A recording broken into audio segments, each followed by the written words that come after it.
എന്റെ ഭാര്യയെ എങ്ങട്ടാ പോയി?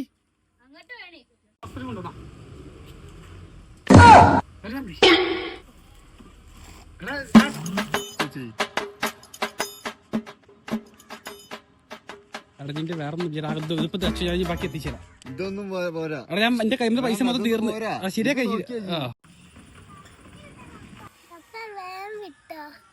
എന്തേ അമ്മ വേറെ ആരെങ്കിലും ഇടിച്ചാ പപ്പ ലോൺ എടുത്ത് പൈസ അടിക്കേണ്ടി വരും.